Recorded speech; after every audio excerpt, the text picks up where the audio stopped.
أما بعد فأعوذ بالله من الشيطان الرجيم. بسم الله الرحمن الرحيم. وما أنفقتم من نفقة أو نذرتم من نذر فإن الله يعلمه وما للظالمين من أنصار إن تبدوا الصدقات فنعما هي وإن تخفوها وتؤتوها الفقراء فهو خير لكم ويكفر عنكم من سيئاتكم والله بما تعملون خبير. ليس عليك هداهم ولكن الله يهدي من يشاء وما تنفقوا من خير فلأنفسكم وما تنفقون إلا ابتغاء وجه الله وما تنفقوا من خير يوفى إليكم وأنتم لا تظلمون. صدق الله العلي العظيم. درود شريف پڑھو. اللهم صل على سيدنا وسندنا وحبيبنا ومولانا محمد النبي الأمي وعلى آله وبارك وسلم عليه بعدد كل معلوم لك دائما أبدا. अल्लाह तबारक व तआला जा तव्हां असांजे मथां अहिड़ा घणा करम ऐं एहसान आहिनि जो अल्लाह रब ज़ुल जलाल तव्हां असांखे इशा जी निमाज़ बा जमात नसीब फरमाई ऐं उन खां पोइ क़ुरान पाक जे हिन बाबरकत दर्स क़ुरान जे महफ़िल में विहण जी तौफ़ीक़ बि इनायत फरमाई। गुज़िरियल आयतुनि में अल्लाह तबारक व तआला पंहिंजे अहकामनि जे बयान करण में जेके हिकमतूं रखियूं आहिनि उन हिकमत जे मुतालिक़ बयानु फरमायो त हर मसइले खे लागू करण में को कानून को उसूल बयान करण में तव्हांजे मथां ज़िम्मेदारियूं रखण में अहकामनि जे अदायगीअ में पाबंद बनाइण में जेके असांजो हिकमतूं आहिनि उन्हनि हिकमतुनि खे तव्हां चङी तरह सम्झी नथा सघो पर असां कुझु हिकमतूं पंहिंजो सम्झाईंदा आहियूं पंहिंजे बहाननि मां जंहिंखे वणंदो आहे उनखे चूंडींदा आहियूं पोइ उनखे थोरो घणो हिकमत जो इल्मु ॾींदा आहियूं जंहिं ते काफ़ी मिसालनि सां बयानु गुज़री चुको आहे। पोइ अल्लाह तबारक व तआला इन इहा हिकमत जे बयान खां पोइ फ़ौरन फरमायो वमा अनफ़क़्तुम मिन नफ़क़तिन ऐं यकीनन अव्हांखे यादि हूंदो त इन हिकमत जे बयान खां पहिरियां बि अल्लाह तबारक व तआला माल जे ख़र्च करण जे मुतालिक़ बयानु फरमायो त माल ख़र्च कीअं कयो केतिरे मिक़दार में कयो कंहिंखे ॾियो ऐं माल ख़र्च करण वक़्तु तव्हांजो मक़सदु ऐं नियत छा हुजणु घुरिजे इहे ॻाल्हियूं बयानु कयूं। पोइ वरी हिकमत जो बयानु कयईं त असांजे इन्हनि अहकामनि जे बयानु करण में हिकमत आहे। पोइ हाणे हिकमत खां पोइ कुझु ॻाल्हियूं अहिड़ियूं अल्लाह तबारक व तआला बयानु फरमायूं जेके ॼण त नए अंदाज़ में हुयूं। फरमाईं वमा अनफ़क़्तुम मिन नफ़क़तिन औ नज़रतुम मिन नज़रिन। सभु ॻाल्हियूं करे अल्लाह तबारक व तआला आख़िर में फरमायो नोट हणंदे ॼण त जेको बि न तव्हां ख़र्च कयो था पंहिंजे कमाईअ मां या जेको बि तव्हां बासियो था अलाह जे नाले ते या कंहिं माण्हूअ खे चओ था तूं हीउ कमु कंदे पोइ हीअं कंदुमि तूं हीउ अमल कंदे पोइ मां हेतिरो इनाम ॾींदुमि तूं हेतिरी महिनत करे पास थींदे पोइ तोखे इनाम में हीअ शइ ॾींदुसि या तोखे को चवे त शादी कराईंदुसि को चवे उमिरो कराईंदुसि को चवे हज कराईंदुसि को चवे तोखे कारोबार खोले ॾींदुसि कहिड़ो बि शर्त को बास में बासियो अल्लाह ताला फरमाए थो फ़इन्नल्लाह यअलम। यादि रखो अल्लाह ताला खे हिन शइ जो इल्मु हूंदो अथव तव्हांजे दिलि में हूंदी आहे त हिन ॻाल्हि जे बयानु करण खां पोइ वाक़िअतन हक़ीक़त में तव्हां उहो वाइदो पूरो कंदो या न। जीअं बाज़ औक़ात कॾहिं ईअं थींदो आहे असां पंहिंजे औलाद में नंढनि ॿारनि खे चवंदा आहियूं त तूं हिमत कर महिनत कर पढ़ी पास थी पोइ तोखे साइकिल वठी ॾियां मोटर साइकिल वठी ॾियां मसलन या तोखे हीअ रांदीको वठी ॾियां पर उहो पीउ कॾहिं कॾहिं सचपच ईअं कंदो भाउ पर अक्सरियत असां में ईअं हूंदी आहे ईअं चई करे टारींदा आहियूं वठी कोन ॾींदा आहियूं। अल्लाह तबारक व तआला फरमाए थो तव्हां न जेके बासूं बासींदा आहियो कॾहिं ईअं अल्लाह साईं मुंहिंजी हीअ हाजत आहे ॾाढो परेशान आहियां मुंहिंजी हीअ हाजत पूरी थिए रोज़ा रखंदुसि 3 साईं मां नफ़िल पढ़ंदुसि हेतिरा या अॼु खां पोइ बसि हीअ ग़लती हीअ मुंहिंजी माफ़ी मिले अॼु खां पोइ तौबा ताब थींदुसि तहज्जुद पढ़ंदुसि। अल्लाह साईं फरमाए थो पोइ तव्हांजूं उहे मुसीबतूं असां हल करे छॾींदा आहियूं पर तव्हां उन पंहिंजे वाइदे ते कोन बीहंदा हो। यादि रखो जेको बि ख़र्च कंदा हो या जेका भी बासींदा आहियो ॻाल्हि असांखे हुनजो इल्मु हूंदो आहे। हाणे ख़र्च करण में बाज़ औक़ात माण्हू ॻोल्हे ॻोल्हे ख़ैर ख़ैरात बि अहिड़े माण्हूअ खे ॾींदो आहे जेको मूंखे कमु ईंदो आहे, जंहिंमें मुंहिंजो मतिलबु हूंदो आहे, जंहिंमें मुंहिंजी ज़रूरत हूंदी आहे, जेको मुंहिंजी तारीफ़ कंदो आहे, जेको मुंहिंजा गुण ॻाईंदो आहे, ॻोल्हे ॻोल्हे अहिड़े खे ॾियां, या उन मां थोरो मुंहिंजो मतिलबु बि हूंदो आहे। अल्लाह तबारक व तआला फरमाए थो इहे सभु ॻाल्हियूं पहिरियां शराइतनि में करे छॾियूं अथसीं। थोरनि लफ़्ज़नि में इहा ॻाल्हि सम्झाइण था चाहियूं तव्हांखे, जेको बि न तव्हां ख़र्च कंदा आहियो असांजे ॾिनल माल मां, या जेका बि न बास बासींदा आहियो, फ़इन अल्लाह यालम, अल्लाह ताला खे हुनजो इतला पहिरियां खां ई हूंदो आहे। ही छा कंदो? वमा लिज़्ज़ालिमीन मिन अंसार। पोइ तव्हां जेके ॻाल्हियूं पंहिंजे मतिलब ख़ातिर ख़र्च कंदा आहियो, जिते तव्हां पंहिंजे मतिलब ख़ातिर ख़र्च कंदा आहियो, ऐं जेके ॻाल्हियूं बास जूं पंहिंजे मतिलब ख़ातिर कंदा आहियो ऐं पूरियूं न कंदा आहियो, पोइ इहो ॼणो त तव्हां ज़ुल्म कयो पाण सां बि, ऐं पंहिंजे रब जे ज़ात जे अहकाम जी नाफ़रमानी करे बि नाफ़रमान थी पियो, इहो बि तव्हां पाण सां ज़ुल्म कयो। हिकु त ज़बान कयव न पाड़ियव, इहो ज़ुल्म, अल्लाह जे अहकामनि जी नाफ़रमानी थी, ॿियो नंबर ज़ुल्म, ऐं टे नंबर ते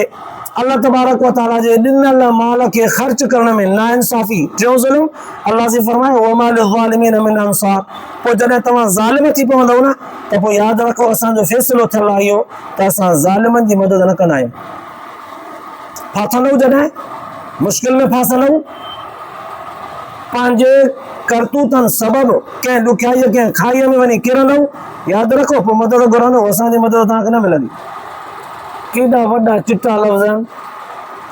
असांजे ॿुधायल तालीम ते न हलंदव, ज़ुल्म कंदव, पोइ ज़ालिम थी पियो, असांखां मदद घुरंदव, असांजी मदद ज़ालिमनि खे न मिलंदी आहे, यादि रखी छॾियो। त ॾिसो हिननि थोरनि लफ़्ज़नि में ख़ुलासो कलाम जो अल्लाह तबारक व तआला ॼण त हीअं सम्झायो, असांजे ॾिनल तालीम ते अमल कयो, पोइ जेकर न तव्हांखे कसब लॻी त असां ज़िमेदारूं भरींदासीं। मुश्किल पेश आया असांखे सॾींदा जी असां जवाबु ॾींदासीं। पोइ तव्हांखे मदद जी ज़रूरत पई, जहिड़ी बि तरह सां असां वेठा आहियूं। पोइ अॻे आयत में वरी अल्लाह तबारक व तआला कुझु वज़ाहत कंदे ॼण त हिकिड़े सवाल जो जवाबु फरमायो। सवाल ही थियो, साईं क़ुर पाक त जिथे किथे बार बार हिननि आयतुनि में चयो आहे त सदको कयो, ख़ैरात कयो, ज़कात खां अलावा, उशर जेको वाजिबु हूंदो आहे उन खां अलावा, ज़कात खां बि अलावा सदको ख़ैरात जेका आम कबी आहे, अल्लाह ताला मूंखे फरमानी ॾिनी आहे त पोइ मां कुझु न कुझु अल्लाह जे नाले ते हरूभरू बि दिलि जे ख़ुशि करण जे लाइ बि, या कंहिं मुसीबत हल्की फुल्के खे टालण जे लाइ बि, या कंहिं ग़रीब जो ग़रीबी हाल न पियो ॾिसी सघिजे, बसि कुझु न कुझु ॾेई पियो छॾियां। अल्लाह जी फरमायो इहे सभु शयूं ॾियो। पोइ हाणे सुवालु पैदा थियो, साईं इहे जेके सदको ऐं ख़ैरात कजे थो, ज़ाहिर ज़ूर सभिनी जे साम्हूं चिठो करे ॾिजे या लिकाए ॾिजे, लिकाए करे ॾिजे या चिठो करे ॾिजे? अल्लाह तबारक व तआला फरमायो इन तुब्दु सदक़ात फनिअम्मा हिय, जेकॾहिं सदको ऐं ख़ैरात माना नफ़ली सदका, ज़कात ऐं उशर न, इन खां अलावा इहे नफ़ली सदक़ात जेके आहिनि चिट्टा करे ॾींदव, फनिअम्मा हिय त बि बहितर आहे। वइन तुख़्फ़ूहा व तुअतूहा अल-फ़ुक़रा फ़हुव ख़ैरुल लकुम, पर जेकर हिननि खे छुपाए ॾियो ऐं इहो पहुचायो छुपाए ॻोल्हे वञी करे पाण फ़क़ीरनि ताईं, फ़क़ीरनि खे वञी जेके हाजतमंद मोहताज हुजनि, क़ुर पाक जे उसूल मुताबिक़ ॿुधायल फ़क़ीर, ही फ़क़ीर न जेके असां वारा दरवाज़नि ते सदाईं फिरंदा आहिनि। अल्लाह जी फरमाए त मोहताजनि खे तव्हां पाण वञी पहुचायो ऐं लिकाए ॾेई करे, फ़हुव ख़ैरुल लकुम, पोइ त इहो अञा भलो। माना मालूम थिए त ज़ाहिर ज़ूर चिट्टो करे सदको ख़ैरात ॾियण बि सही आहे, छुपाए करे ॾियण बि सही आहे, पर चिट्टे करे ॾियण खां छुपाए करे ॾियणु वधीक बहितर आहे। ॿई कम भला, छुपाए ॾियण वारो वधीक भलो, छो त हिते अल्लाह तबारक व तआला ख़ैरुल लकुम फरमायो, हुते फनिअम्मा हिय फरमायो बहितर आहे। हाणे सम्झण जे लाइ सवाल ही आहे त किथे सदको ज़ाहिर करे ॾिजे ऐं किथे छुपाए ॾिजे? उलमा मुहद्दिसीन फ़क़ीहनि ऐं रिवायतुनि जे अंदरि इन आयत जी वज़ाहत कई वई। उलमा मुहद्दिसीन लिखियो आहे त जिते माण्हुनि में सदके ख़ैरात जी आदत न हुजे ऐं माण्हू काफ़ी सारा मालदार आहिनि सदको ख़ैरात जेकॾहिं कंदा ईंदा त उन्हनि जे माल में काई कमी कान ईंदी, ख़ुशि माण्हू आहिनि, पर सदके ख़ैरात जी आदत कोन्हे इन्हनि माण्हुनि में, त पोइ उन्हनि खे तरग़ीब ऐं शौक़ु ॾियारण जे लाइ उते सदको ज़ाहिर करे ॾिजे, जीअं ॿिया ॾिसी करे उनखे रीस पैदा थिए त यार हीउ बि ॾिस सदको ख़ैरात करे थो, या मुंहिंजे भेट में हे त अमीर कोन्हे को ग़रीब आहे, पर ॾिस ग़रीब आहे त बि अलाह जे नाले ते ॾींदो आहे, मां छो न ॾियां। ईअं जिथे रग़बत ऐं शौक़ु ॼाणाइण ख़ातिर, छो त अलाह ताला जो हुकुम त आहे न त पंहिंजे माल मां कुझु न कुझु सदको ख़ैरात कंदा कयो, ज़कात खां अलावा बि जेकर माल घणो आहे त पोइ उते तरग़ीब जिते ॼाणणु मक़सदु हुजे, या जेकॾहिं कोई माण्हू इन सदके ख़ैरात जे बारे में ही ज़हन थो रखे हिते त यार केरु सदको ख़ैरात कंदो ई कोन्हे को, वॾी ॻाल्हि आहे, माण्हू हिननि शइ ॿिया सभु नेक अमल आहिनि पर सदको ख़ैरात कोन्हे,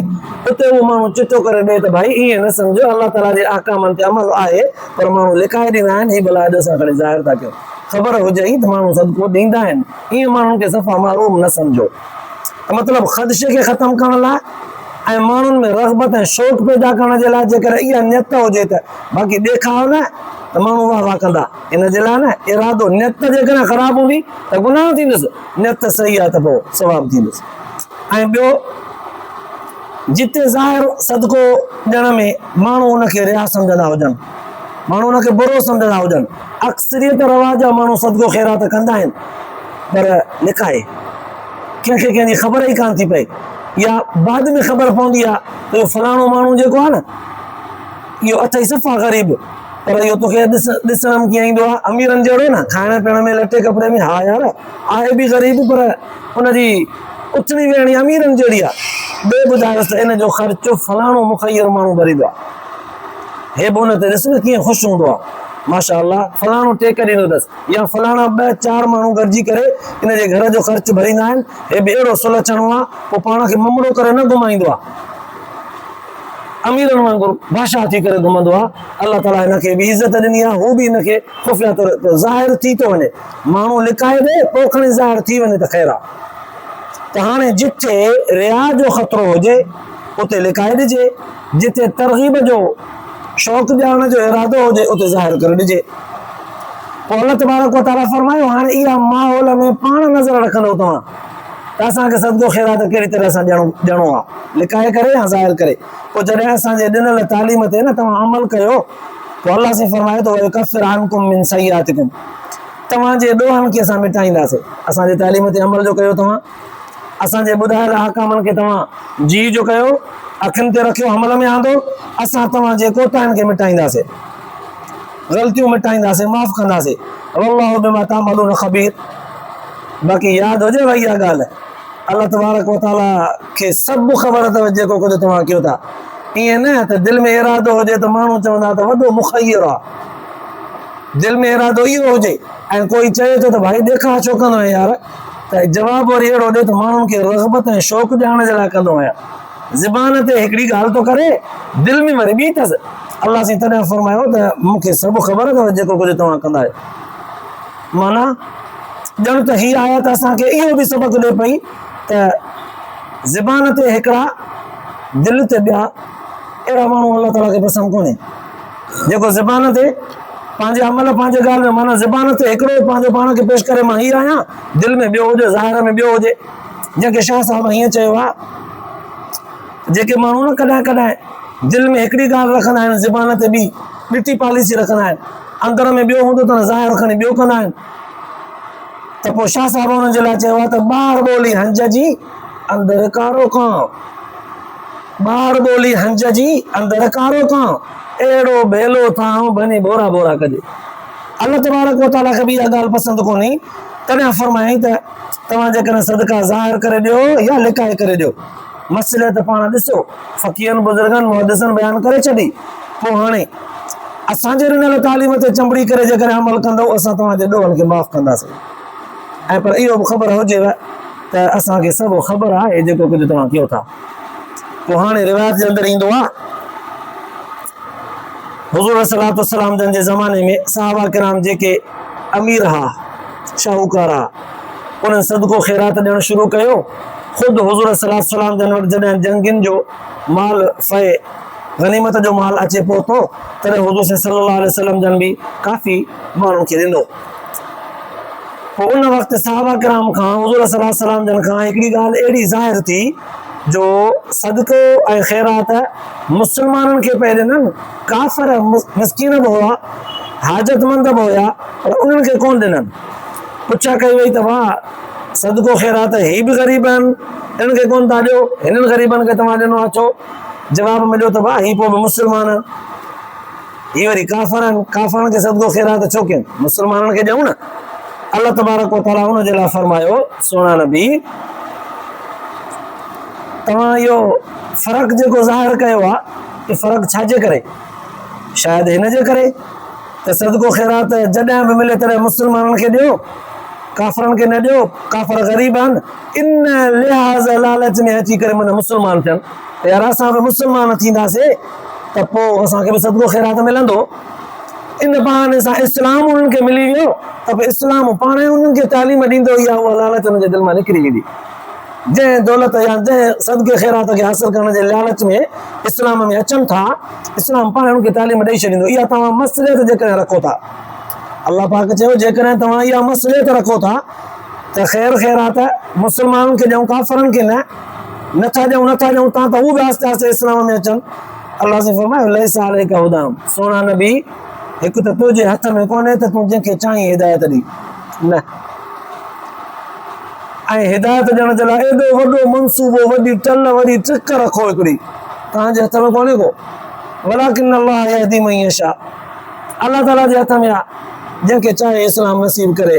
जंहिंखे चाहे इस्लाम जे दौलत सां मालामाल करे, अल्लाह ताला जे हथ में आहे। सोना नबी तव्हांजे हथ में रुॻो ई आहे, न अलैका इल्लल बलाग, असांजो पैगाम उन्हनि ताईं पहुचायो, बसि पहुचाइणु तव्हांजो कमु आहे। अॻिते कोई माण्हू मञे थो नथो मञे, हिनखे छॾे ॾियो।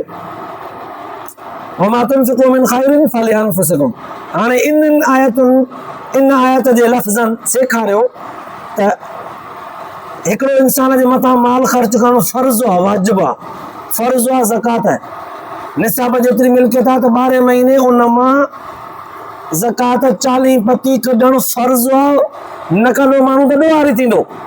न कंदो माल जमा कंदो वेंदो, ज़कात न कढंदो माल जमा कंदो वेंदो त अॻिते हली करे इहा नहूसत माल जी हुनखे बर्बाद बि करे सघे थी। माल खे कंदो अचे, फ़र्ज़ु आहे, न त ॾोहारी थींदो। हाणे इहो ज़कात वारो माल जेको ख़र्च कबो उहो काफ़िरनि खे न ॾिबो। इस्लामी मुस्लमाननि जे मुल्क में जेके हरबी जंगी जवान, मैदान जंग में रहंदड़ काफ़िर जेके मुक़ाबले में, उन्हनि काफ़िरनि खे न ॾिबो, कंहिं बि तरह सां काफ़िर खे न ॾिबो। बाक़ी ज़कात खां सवाइ, उश्र खां सवाइ इहे सना सुका जेके सदका ख़ैरात नफ़ली कबा आहिनि, उहे मुस्लमाननि खे बि ॾिजनि त ग़ैर मुस्लमान खे बि ॾिजनि, छो त हुकुम आहे ग़रीबनि खे ॾियो, पोइ ग़रीब मुस्लमान हुजे या काफ़िर हुजे ॾेई सघिजे थो। पोइ अल्लाह से फरमायो वमा तुनफ़िक़ू मिन ख़ैरिन फलिअनफ़ुसिकुम, जेको बि न तव्हां ख़र्च कंदा आहियो उनजो फ़ाइदो तव्हांखे मिलंदो, असांखे कोन मिलंदो। या जंहिंखे ॾियो था हुनजी ज़रूरत पूरी थी थिए, फ़ाइदो हुनजो बि कोन्हे, वरी बि फ़ाइदो तुंहिंजो आहे। अल्लाह जे नाले ते ॾींदे असांजो वाइदो आहे, तोसां तोखे ॿीणो चीणो 700 दफ़ा ताईं वधाए ॾींदासीं, तुंहिंजे गुनाहनि खे माफ़ कंदासीं, तुंहिंजो नालो पंहिंजे ताबेदारनि में लिखाईंदासीं, तुंहिंजो पंहिंजो फ़ाइदो आहे। वमा तुनफ़िक़ून इल्ला इब्तिग़ाअ वजहिल्लाह, अल्लाह से फरमायो ऐं तव्हां जेको बि ख़र्च कंदा आहियो अल्लाह जे रज़ा जे लाइ कंदा आहियो। वमा तुनफ़िक़ू मिन ख़ैरिन युवफ़्फ़ा इलैकुम, अल्लाह से फरमायो चङाई जे कम में जेको बि न तव्हां ख़र्च कंदव उनजो तव्हांखे असां पूरो जो पूरो बदिलो ॾींदासीं, पूरो बदिलो तव्हांखे ॾींदासीं, पूरो। हाणे पूरो बदिलो कीअं ॾिबो उहो गुज़िरियल आयतुनि में अल्लाह ताला बयानु कयो आहे त अल्लाह ताला हुनखे ॿीणो कंदो, एतिरो ॿीणो जो 700 भेरा ॿीणो। वरी ॿिए नंबर में हिते फरमायो वियो त युकफ़िर अन्कुम सय्यातिकुम, हुनजो बदिलो पूरो माना हुनजा ॾोह बि माफ़ थींदा ऐं हुनजो नालो बि ताबेदारनि में लिखबो, पूरो बदिलो। फरमायो वअंतुम ला तुज़लमून, तव्हांजो ज़रे बराबर बि हक़ ज़ाया न कबो, तव्हां सां ज़ुल्म न थींदो, कॾहिं बि ज़ुल्म न थींदो। असांजो चयो वठिजो, तव्हांखे कॾहिं बि कसो न कंदासीं। हाणे अल्लाह तबारक व तआला जी तरफ़ खां माननि खे भला कस लॻी सघे थी छा? वमा रब्बुका बिज़ल्लामिल लिल अबीद, अल्लाह तबारक व तआला माननि खे कंहिं ॾोह जे करे जेकॾहिं सज़ा बि ॾे न त बि रब तबारक व तआला नऊज़ बिल्लाह ज़ालिम कोन्हे। चोर जो हथ थो कटिजे, रब ज़ालिम कोन्हे, हथ कटण जो हुकुम कयो अथई। शराबीअ खे कोड़ा था लॻनि, रब तबारक व तआला नऊज़ बिल्लाह क़ुरान तो ते ज़ालिम कोन्हे जो ने कोड़ा हणाया अथई, कातिल खे बदिले में किसास में क़त्ल तो कयो वञे। क़ुरान तो फरमाए रब ज़ालिम कोन्हे को, पाण सां पाण कई आहे तव्हां अहिड़ी, असां न कई आहे। ऐं हिते त लफ़्ज़ अहिड़ा फरमाई व अंतुम ला तुज़लमून, अहकामनि जी पैरवी कंदव त असां तव्हांखे बदिलो पूरो ॾींदासीं, तव्हां सां ज़ुल्म न कंदासीं। ज़ुल्म जो मतिलबु, ज़ुल्म जा ॿ मतिलब आहिनि। हिकिड़ो मतिलबु इहा त जंहिं बंदे जो जेको हक़ बीहे, जंहिंजा जेतिरा दर्जात बुलंद करणु हक़ हुजे, उनजा अमल एतिरा हुजनि, उनखे ओतिरा न मिलनि, उनखे ओतिरा न मिलनि, थोरा घटि मिलनि, अलाह से फरमाए इहो बि ज़ुल्म न थींदो, इहो बि ज़ुल्म न थींदो। या जंहिं बंदे खे कंहिं ॾोह जे करे सज़ा मिले, पर उहा सज़ा जेतिरी उनखे मिलणी हुजी, मसलन 80 कोड़ा लॻनि था शरीयत जे हुकुम सां, असां तव्हांखे हिकिड़ो कोड़ो रुॻो वधीक हणूं, 81 करे हणूं, इहो बि ज़ुल्म कोन थींदो। सज़ा में कॾहिं कावड़ गुस्से में सज़ा वधीक हणी वञूं जीअं तव्हां कंदा हो पाण में, अलाह सी असांखे सम्झाइण जे लाइ फरमाए थो। तव्हांखे कावड़ हूंदी आहे त हिक चंबे जे बजाए ॿ टे हणी वेंदा हो, लफ़्ज़ ज़बान मां ग़लति बि ॻाल्हाईंदा हो। अलाह सी फरमाए थो असां सज़ा ॾियण में बि